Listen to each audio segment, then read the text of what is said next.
Dan, do you have a segment? Oh wait, no. I guess we're back to Eli. Eli, do you have a segment? And if so, don't tell me what it is, but tell me what would be a good thing for me to say that you could say. Oh, that feeds into my segment perfectly, and then it's a good transition. I guess you could maybe talk about something you've been reading lately. Yeah. Honestly, no. The Endgame segment was a pretty good usher into this next segment. Okay, good usher bit. Yeah. So, anyways, I was reading this thing the other day, and what was it? What were you reading? Oh, I thought Eli was it on IGN? I guess. Charlie's always reading shit on IGN. Express. The Polar Express. It was fucking Polar Express. That's a movie. Oh yeah, the Polar Express is cool because it sets up an interesting universe where Santa Claus exists. Is that right? But you were reading a movie? I was reading the shooting script to the Polar Express. That's cool, I guess. It's just a list of all like the polygons, like the definitions of all the polygons. I just read like the data files for all the polygons. Yeah. I was also reading something the other day. What were you reading the other day? What I was reading was a pamphlet. About what? It was about gloves. Mittens or gloves? Gloves. Who handed it to you? Good it pun. Was. Do you guys get it? Handed it to you because it's about gloves or mittens. It was on a shelf. Were you wearing gloves as you read it? I was wearing them, but not where you'd think. You weren't wearing them at your house? Isn't it weird that some dicks have only one finger, but some dicks have like five, like the full five? I have 5 dicks, but they all have one finger. If you think about it, your dick has 3 fingers and I guess 1 finger and then 2 thumbs. Yeah. So Eli, have you been reading anything? Well, yeah. I think it's cool.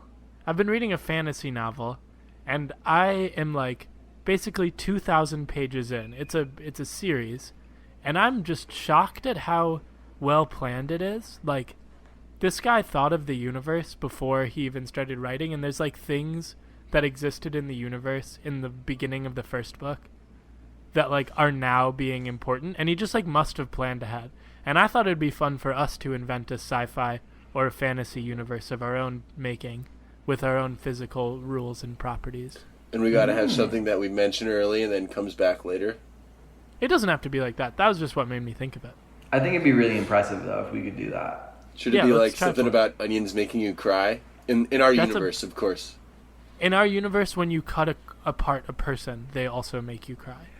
Here's my vote. I think that we should go down the teenage dystopia kind of world building route. And I think that first off, we got to come up with a lot of great vocab, you know? Like like you're a Jeremiah so, and that means something in our universe. A Jeremiah so? Yeah. Maybe everybody in the world cool. is categorized by every single person has a spirit vegetable, okay? And you're categorized by your spirit vegetable. This is just a start. Cucumbers are on top. They run they're the elite. Is your spirit vegetable an out-of-body essence? I think that if you get cut open, the inside of you is the vegetable. So if I'm cucumber, I get cut open, it's like the inside of a cucumber, you know? So you still got this fleshy exterior, but on the inside I'm all cuke, baby. All cuke all the time. Do people still eat vegetables for like dinner and lunch? That's the fucked up part. What the fuck? I think when you cut them, they should scream. I think if vegetables screamed when you chopped them up, vegetarians wouldn't be a thing. 100%. No, 100%. No way. They'd be like, all food is murder. Yeah. They'd be extinct, for sure. But meat doesn't scream when you cut it up. Yeah, it's already dead. Maybe if vegetables screamed when they got cut up, we would only eat animals. Well, animals scream when you cut them up. It's just before. Yeah, so once you cut them up into meat, they don't scream anymore. This is not our book. It could be part of the book. That's what the Jeremiah Zoes do. Oh, okay. The Jeremiahs are in charge of killing the vegetables because they're They're the the only people that can cooks. stomach the horrific screams. And let's be clear, it's not like you cut a cucumber Yeah. and they're like it's like ah. It's like you cut up with the computer and it's like my fucking arm. What the fuck are you doing? Ah! You cut Stop off it! my Stop leg! it! Stop it! Stop it! You bitch! Yeah, and then the other vegetables are like, "That's my wife." It's basically like Sausage Party. We're Yeah, basically it's like writing Sausage Party. Still haven't seen that movie. That movie's brilliant.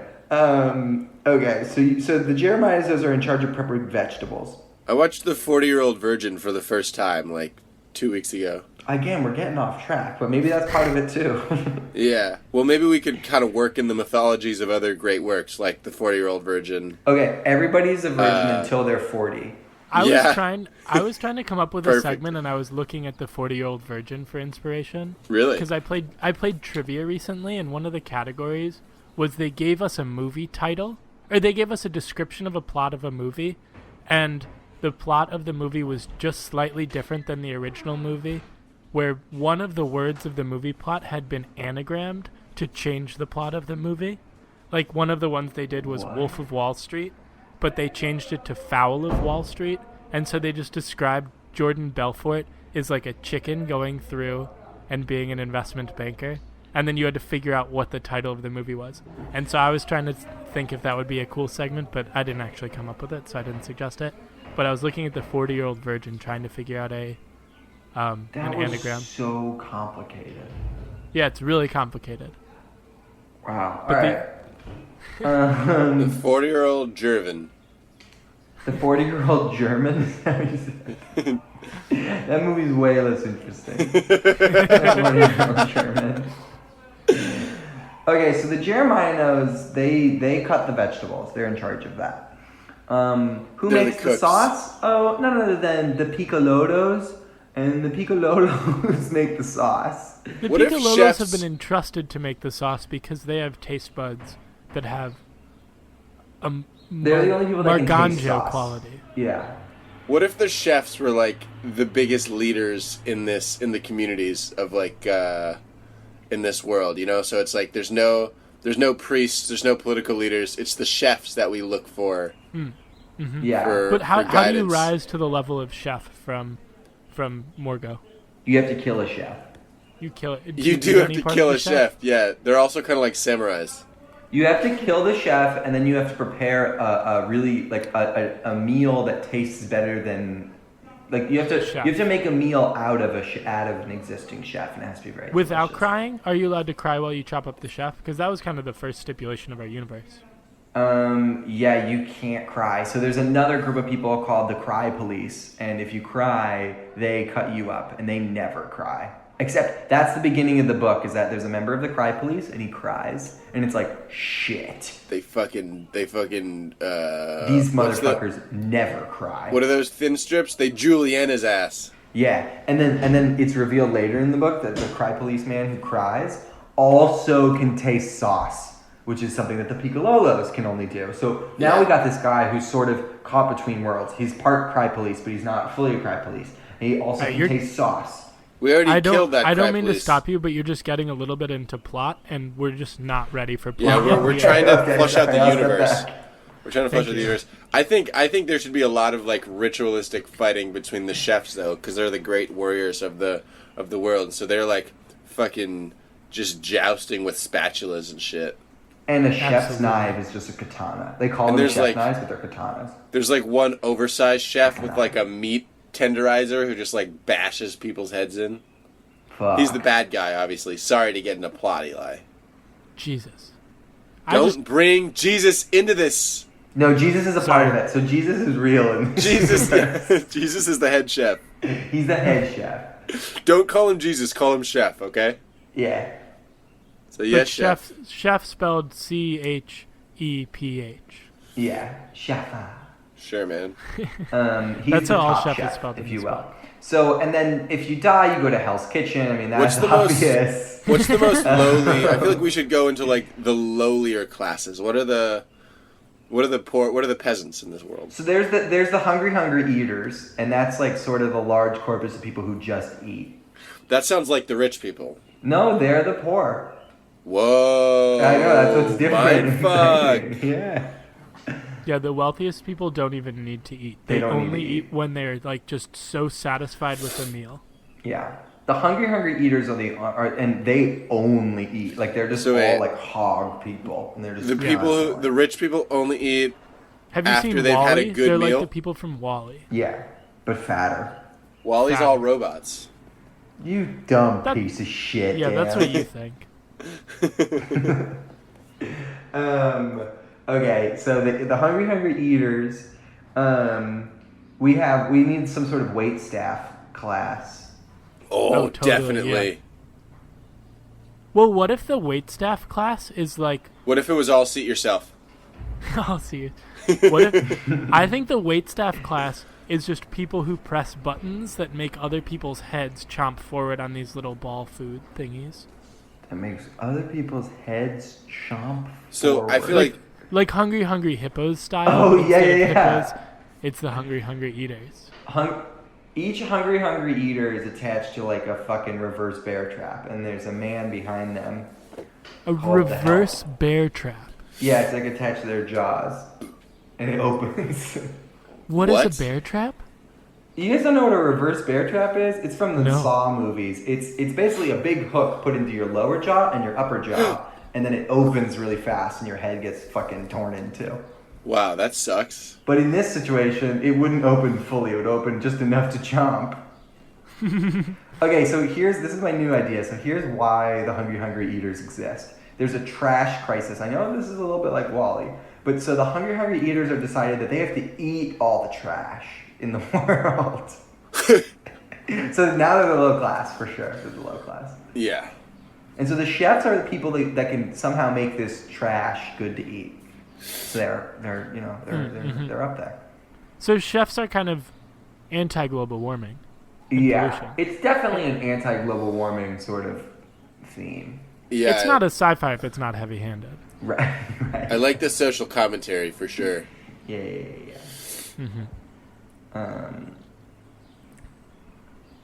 Who's our hero? I guess we shouldn't get into plot. I was going to say the same thing, though. I wanted to know the hero's name. Yeah. You mean the man in the Cry Police? What about Geronimo? Geronimo is good. Ratatouille is also good. Yeah, I could do maybe both. They're Geronimo. It's a buddy chef comedy. Geronimo. Is it a comedy or a thriller?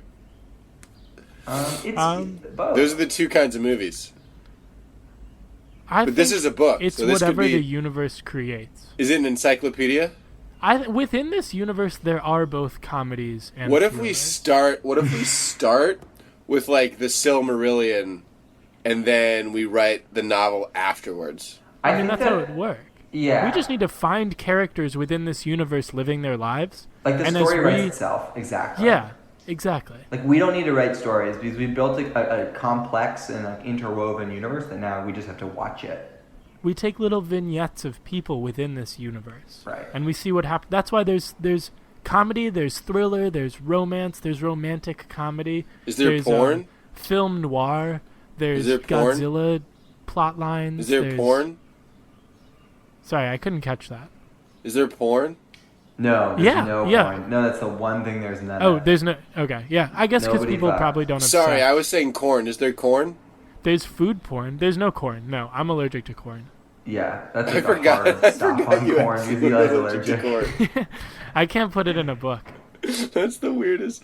That is the. What is weird is that corn isn't in the universe, but it is in each book. Every time you open the book, it's a free bookmark. So, are you full allergic top. to like grits as well, Eli? I'm not allergic to corn. I can't eat kernels of corn. Can you eat popcorn? No, No popcorn, no sweet corn, not recommended. no grits. You're Are not you allergic, or are you? but you are something to it. It's a Crohn's disease stipulation. Really? Everyone with Crohn's disease or just you? I think everyone. It's like one of the three things that's been associated with relapsing on the disease is Wow. corn, corn, ibuprofen, and cigarettes. Those are the 3 things I'm not allowed to have. Wow, that sucks, dude, because ibuprofen is so addicting. Yeah, I mean, that's why I use acetaminophen, because it gets me the fix. Yeah,